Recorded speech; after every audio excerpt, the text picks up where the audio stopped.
E keni vendosur se çfarë do bëni për festat e fundvitit? Unë kam ndarë mendjen si vjet do bëj kataif. Nëse ju pëlqen kjo recetë, le ta përgatisim bashk. Ky lloj kataifi ose kataifi i dorës nuk ka lidhje me kataifin e bler. Shija është komplet ndryshe dhe unike. Gjithsesi, për të gjithë ata që duan ta provojnë, receta e plot do jetë e shkruar poshtë videos. Veprojmë sikur në video, fillimisht zëmbrumin e lëm të pushojë 7 deri në 10 minuta dhe më pas e ndajmë në 8 pjesë të barabarta dhe e pudrosim mirë me një seshte.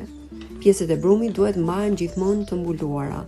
Mirë është që ta lëm të pushojë 5 minuta para se të fillojmë me hapjen e petëve. Peta do hapet në këtë hollësi që e shikoni edhe në video dhe do t'i lëm që të thahen 7 deri në 10 minuta, po kjo varet nga temperatura e ambientit. Pasi janë tharë, i vendosim si fishek në shkopin e petëve dhe fillojmë me prerjen. Sa më imët të bëhet prerja, aq më mirë. Prerja kërkon pak teknik dhe pas prerjes kataifin do ta shkrifërojmë direkt, siç e shikoni dhe në video. E vendosim në një tavë të bollshme në shtresa dhe duhet kemi parasysh që gjatë vendosjes së kataifit të porsaprerë, kataifin ta trazojmë gjithmonë me qëllim që të thahet në mënyrë të njëtrajtshme. Dhe gjatë kësaj kohe tavën e mbajmë të mbuluar me një mbulesë.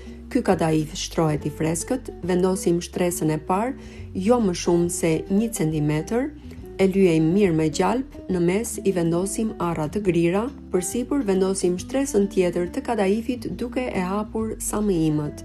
Edhe kjo shtresë nuk duhet të jetë më e trashë se sa shtresa poshtë.